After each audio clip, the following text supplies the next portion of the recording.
Jell-O. The Jell-O program, coming to you from Matherfield, California, presented by Jell-O and Jell-O Pudding, starring Jack Benny, with Mary Livingston, Phil Harris, Dennis Day, Rochester, and yours truly, Don Wilson.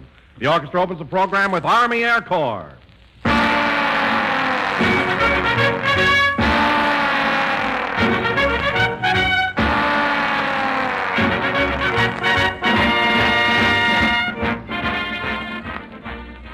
Friends, have you noticed how much better, how much richer tasting Jell-O is today? Well, that's because Jell-O's grand flavor is now locked in, protected for your pleasure by Jell-O's new and exclusive process. This marvelous process locks the flavor right into the tiny Jell-O particles, gives you extra goodness, brings you a new high in dessert enjoyment. Yes, Jell-O is the perfect dessert, a dessert that fairly coaxes you to enjoy it. Its color and beauty make Jell-O so enticing, and its rich tang and flavor just can't be beat. Jell-O offers you flavor as refreshing as the juicy ripe fruit itself. Swell, tempting flavor that's extra delightful because it's locked in. Prove to yourself how much better Jell-O's locked-in flavor really is. Open a package of Jell-O. Notice that there's no telltale aroma, no sign of escaping fragrance and flavor. Then dissolve the Jell-O, and notice how Jell-O's captive goodness comes pouring out in a rush of richness. Get Jell-O tomorrow, friends. There's a real thrill waiting for you when you try Jell-O's new locked-in flavor.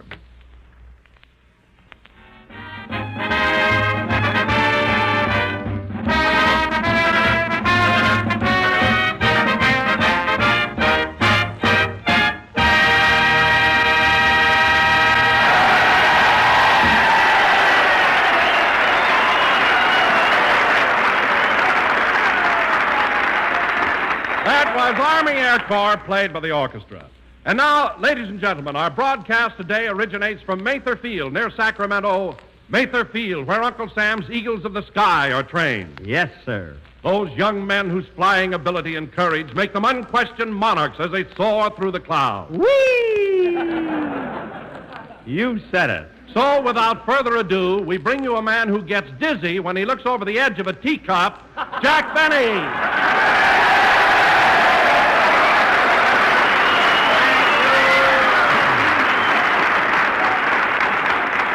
Thank you, fellas, thank you. Jell-O again, this is Jack Benny talking, and Don, that was a fine build-up.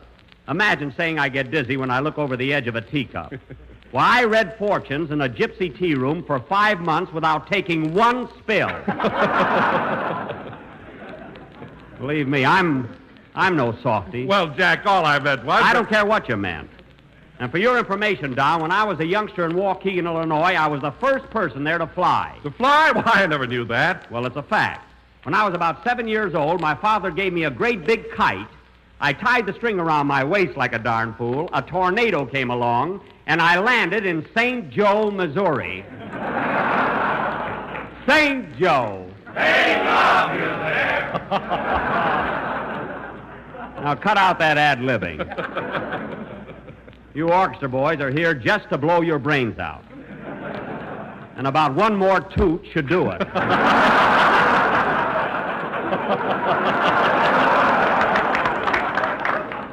But anyway, that's the truth, Don. I was on the end of that kite, and I lit in good old St. Joe. But, Jack, weren't you hurt when you came down? No, Don. You see, my ears stuck out in those days, and I glided right into a three-point landing.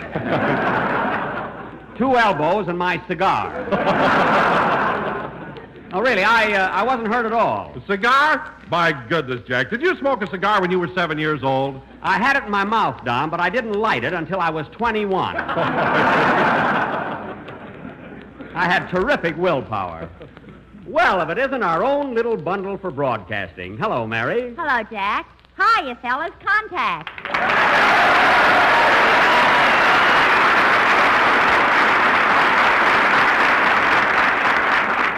Hey, you did all right. Well, Mary, how do you like it at Matherfield? Oh, swell. But you know, Jack, all the boys here are so bashful. Yes. Yes, they are a rather quiet group of fellas, you know. And they're so shy and reserved. That's right. All they think about is aviation. Yeah. Now let's start over and quit kidding.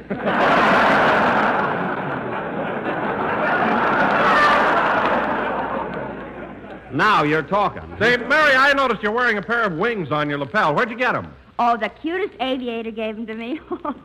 What a doll. Gave them to you. Mary, these boys aren't supposed to give away their wings. Well, he didn't give them to me exactly. When he backed away, they stuck to my coat. Oh, I see. You kissed him. And you just met the fella? Well, he reminded me that it was Mother's Day, so what could I do? Well, that was sweet of you, Mary. So you gave him a nice motherly kiss. Uh-huh. Good. Well, at least it started out that way. Mary, why is it that every time we play a camp, you have to always... Say, Mr. Benny, speaking of Mother's Day, you know Oh, hello, Dennis. Hello.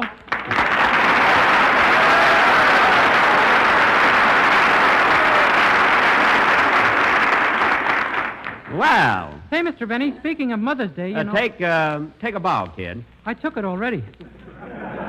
Oh. Say, Mr. Benny, speaking of Mother's Day... How'd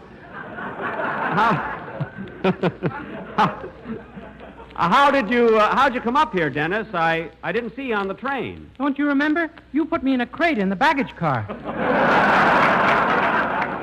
Oh, that's right. You promised to bring me water once in a while, but you didn't.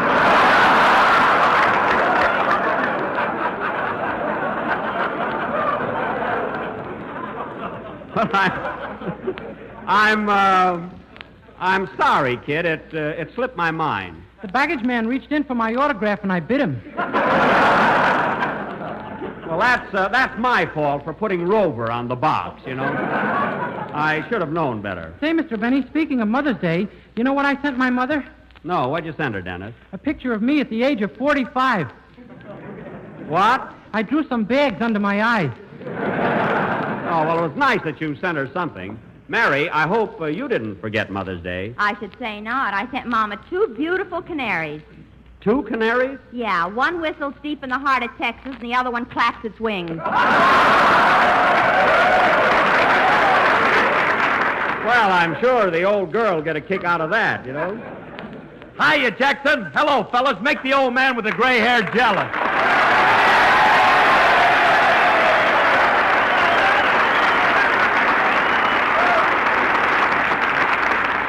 Ah, what a reception. They love you here, Phil, don't they?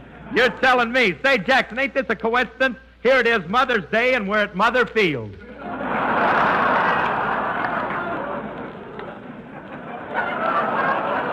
That's Mather Field. And although I pronounced it wrong last week. And speaking of Mother's Day... Speaking of Mother's Day, Phil, did you remember your mother? Yeah, she's a little white-haired lady, about 5'2". I don't mean that.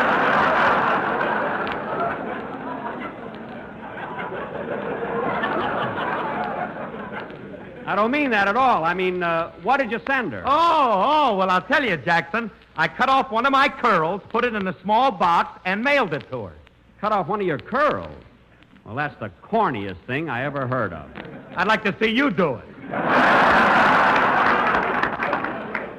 I can do it, don't worry. Well, personally, Phil, I think that sending your mother a lock of your hair was a very sentimental gesture. I bet she got a big kick out of it. Well, I don't know. I got a wire from her this morning that said, "Received fried noodles. Where's the chop suey?" Well, I'll be doggone. At least you meant well. Hey, Dennis. Yes, please?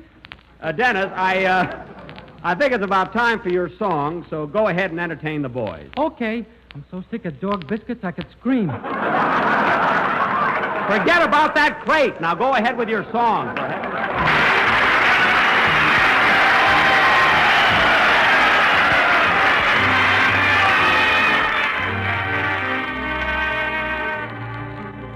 Johnny Doughboy found a rose in Ireland, sure the fairest flower that e'er never grew.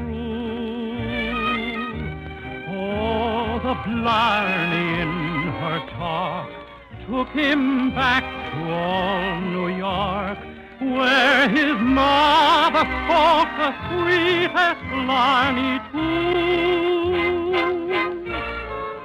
Johnny Doughboy boy found a rose in Ireland, and she stole his heart with smiling eyes of blue.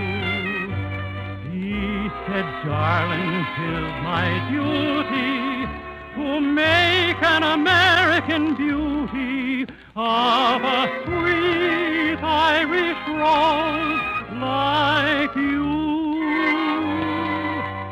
Girls are girls in Londonderry, in Kilkenny, Cork or Kerry, from the Shannon to Duncannon, they're all sweet as can be. But there's one who'll soon be knowing that my heart is overflowing. 'Tis an Irish girl I love, and she's just like you.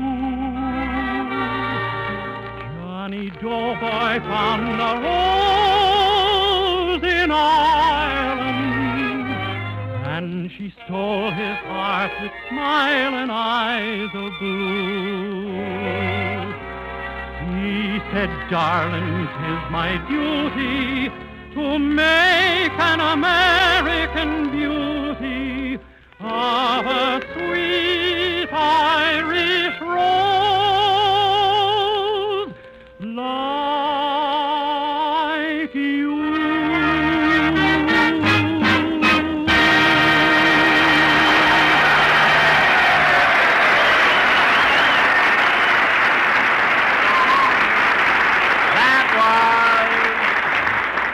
That was Johnny Doughboy, sung by Dennis Day. And Dennis, that was swell. Thanks. And I'd like to dedicate that number to all the navigators, pilots, and enlisted men here at Mesa Field. Well, that's very nice. And now, folks, What's a navigator, Mr. Benny? I'll explain it to you later, kid. Tell him now I'd like to get the leakage. Okay. Well, the navigator, fellas, is one of the key members of the air crew. I mean, he's the man who must plan the entire mission on what is known as a Mercator chart. Oh, I get it. Just O for me. Well, let me explain it this way.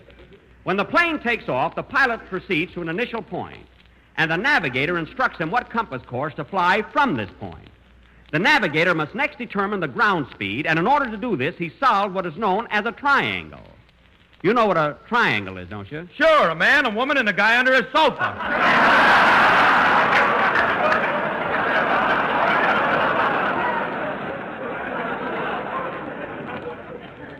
Phil, it's not your kind of a triangle. It's a wind triangle. Anyway, it is frequently necessary to check accuracy by making celestial observations. To make these observations, the navigator uses an instrument known as a sextant. Ooh, what he said.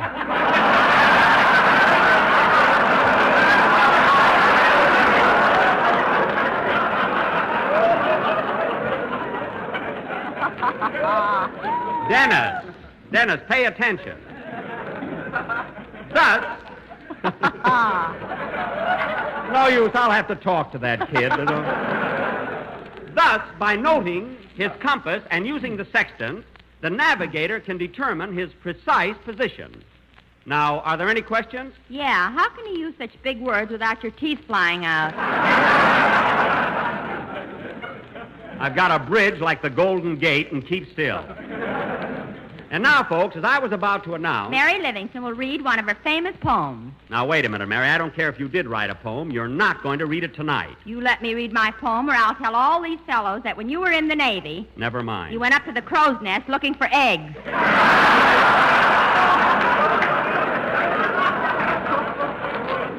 Well, I was hungry.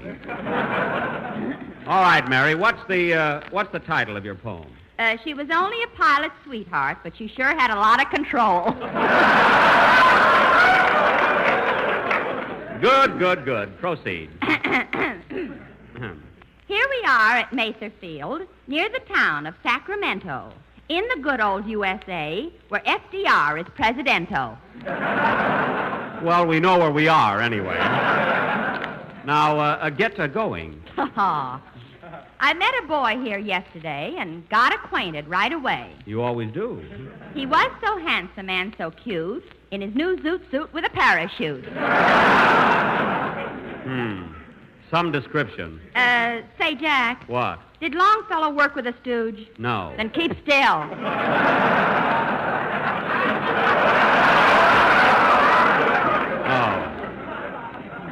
Oh, pardon me.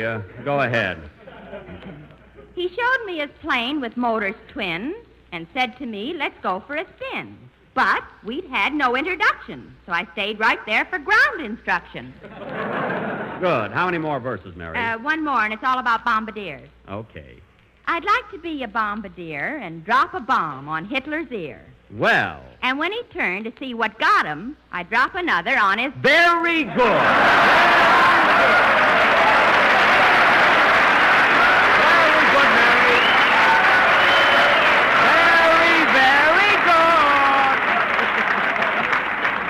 Swell poem. Mary, you did a fine job there. Now, Phil, I think the only thing that could follow Mary's poem would be a good hot band number, so go ahead. Hold it a minute. Come in. Yes? Mr. Benny, I'm from Postal Telegraph. Would you like to buy a war savings bond and send it to Fred Allen?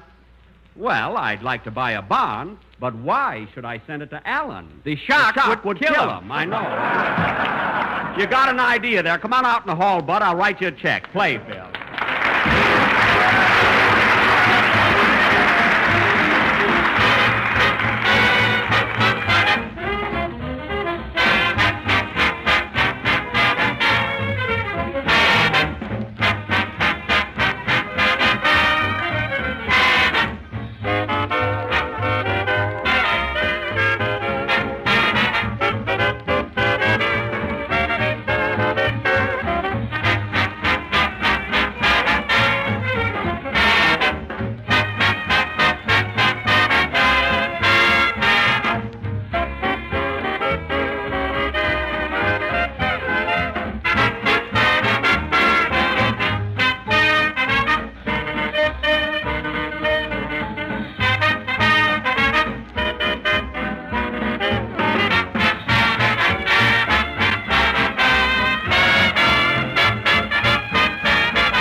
Can't give you anything but love, baby, from that new colored caravan in New York.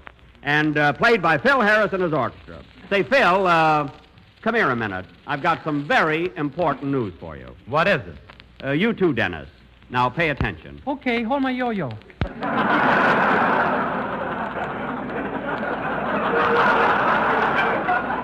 that down. Now, fellas, now listen carefully. Incidentally, Mary and Don already know about this. But it so happens, fellas, that the end of this season will be our last year with Jell-O. What? You mean we're going to get fired? I knew it couldn't last. We've been getting away with murder. Now, wait a minute. Here's what happened. Our sponsor, Mr. Mortimer, got in town from New York last Wednesday, called me up and said he wanted to see me about a very important matter. Were you worried, Mr. Benny? About losing my job? Of course not. Not much you weren't worried.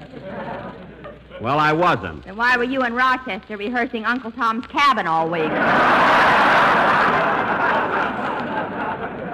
That's only for the summer. Mervin's going to direct it. Now, we're going to play up and down the coast. Can I be a bloodhound, Mr. Benny? Yes, Dennis, I'll just take the crate off of you. Anyway, fellas, the sponsor called up, so I made a date to see him that afternoon. Mary, Don, and I got in the Maxwell, and Rochester drove us over to Mr. Mortimer's office on Hollywood Boulevard.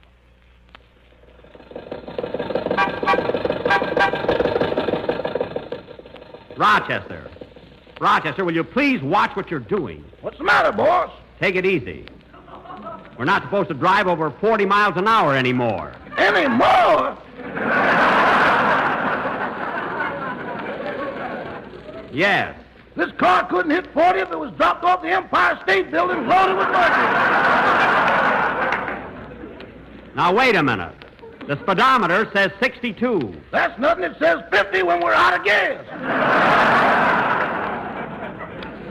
What? But I'll kick it back to 15 if it'll make it feel better. Just take it easy.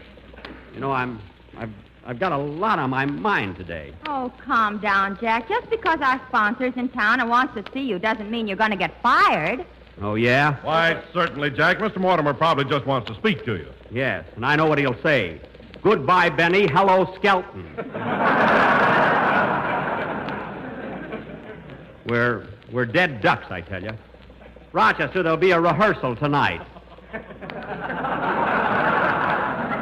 Now, remember, you're going to be Topsy. Why can't I be Uncle Tom? My Topsy is Turvy. There's no time for recasting. I tell you, if we don't... Rochester, watch what you're doing. You went right through a red light. Boss, if you want the wheel, here it is. Stick that back on there.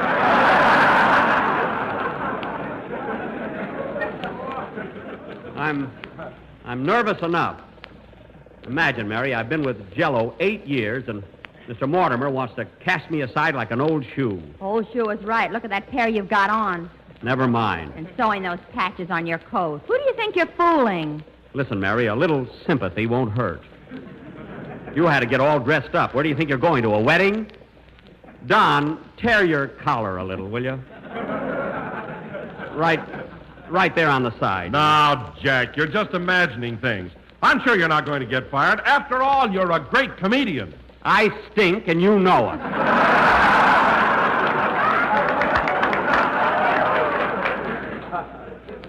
The heck with that soft stuff. I'm serious, Jack. You're very important. Jell-O needs you. I'd feel a lot better if I was sliced bananas.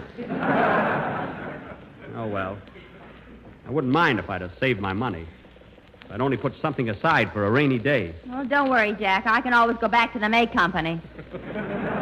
Thanks, Mary. I filled out your application this morning. Oh,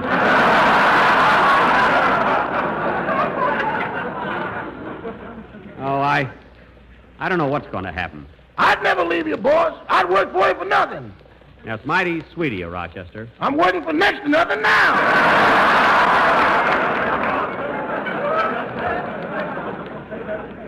All right, just be thankful that you've got a job, which is probably more than I have. Well, say, Jack, that's the building across the street, isn't it? Yeah, that's it. Now, Mary, when we get in Mr. Mortimer's office, I wish you'd let me do the talking. You just sit in the corner and wipe your eyes once in a while, you know. I'll give you the cue.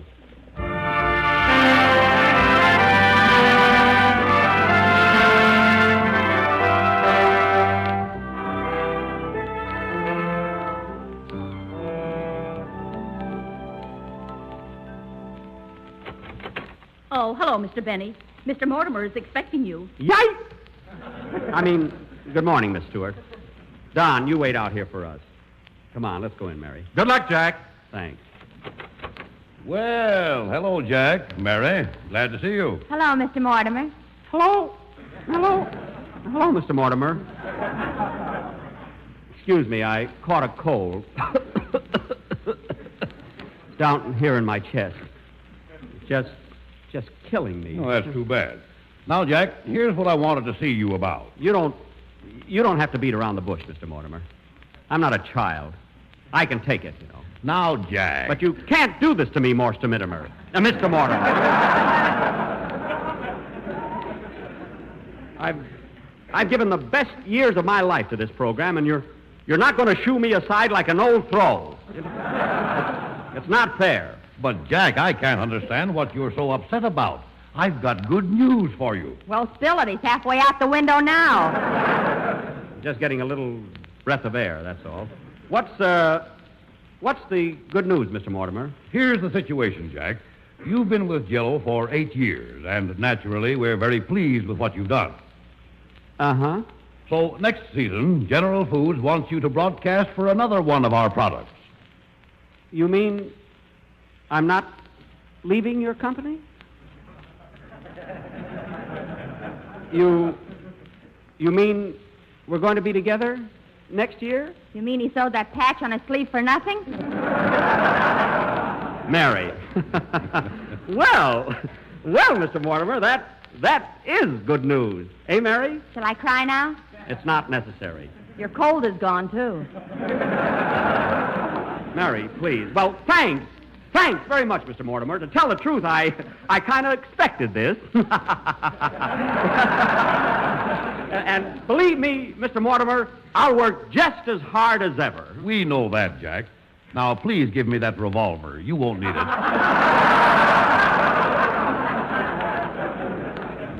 Here you are. Gee, I can't wait till I tell Don Wilson. Well, goodbye, Mr. Mortimer. Come on, Mary. Oh, Don, I've got good news for you. Good news? Well, what is it, Jack? We're leaving Jell-O, Don. Next year, we're going to broadcast for another product. What? We're leaving Jell-O? That's right, Don. But they're going to keep selling it, you know. Don't worry, they're... But, Jack, do you mean to tell me that next season I can't talk about tempting and delicious Jell-O? America's favorite gelatin dessert? Well, I'm afraid not, Don. You mean I won't be able to tell people to get out of their neighborhood grocer and get Jell-O with a new locked-in flavor? No, Don. I won't do it, I tell you, I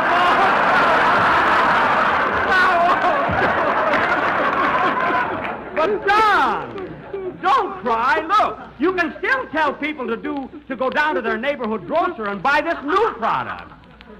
Well, as long as they're at their grocers, can't they buy a little package of Jell-O, too?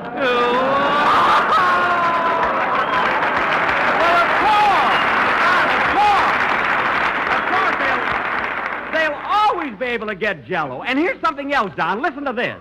Our new product will be economical, too, and who knows? It may even be delicious with sliced bananas. Why, it'll be wonderful, Don. Wait till we get rolling. You'll love us. Now, come on, kids. Let's go.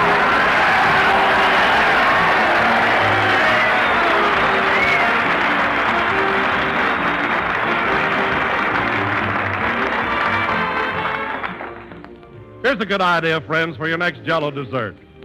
It's peach and raspberry pie made with delicious raspberry Jell-O. Say, it's one of the most enticing treats you ever tasted. And nothing could be easier to make. Simply dissolve 1 package of Jell-O imitation raspberry flavor in 1½ cups of hot water. Chill until slightly thickened, then fold in 1 cup of heavy whipped cream and 2 cups of canned sliced peaches drained. Or, if you wish, use 1 box of quick frozen sliced peaches freshly thawed. Turn into a baked pie shell and chill until firm. The result will be one of the best desserts that ever graced a table. A wonderful combination of juicy sliced peaches and bright red raspberry Jell-O. Get several packages of raspberry Jell-O tomorrow. And when you do, be sure to ask for genuine Jell-O, because Jell-O's locked-in flavor is extra rich.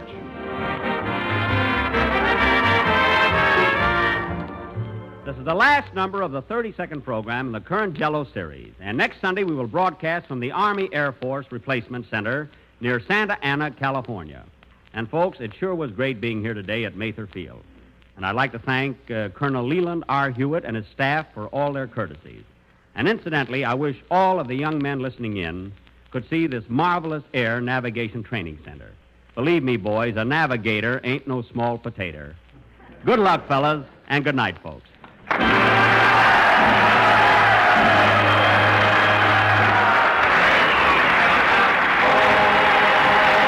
The Jell-O program is written by Bill Maher and Ed Beloin and is broadcast each week by shortwave to our armed forces throughout the world. The presentation of this program from Mather Field has been for the entertainment of the personnel stationed here and does not necessarily constitute an endorsement of our product by the Army or its personnel. For a swell treat, there's nothing better than Jell-O puddings, those rich, creamy puddings that are made by the makers of Jell-O. Try Jell-O chocolate pudding. It's smooth, mellow, gloriously good, with a wonderful, rich chocolate flavor developed especially for Jell-O puddings by the famous Walter Baker chocolate people. Tomorrow, when you order Jell-O, ask for Jell-O puddings in all 3 flavors, chocolate, vanilla, and butterscotch. Jell-O puddings are just like Grandma's, only more so. This program came to you from Mather Field. This is the National Broadcasting Company. KFI Los Angeles. You've been listening to the OTR Gold Network. Find more classic radio at otrgold.com.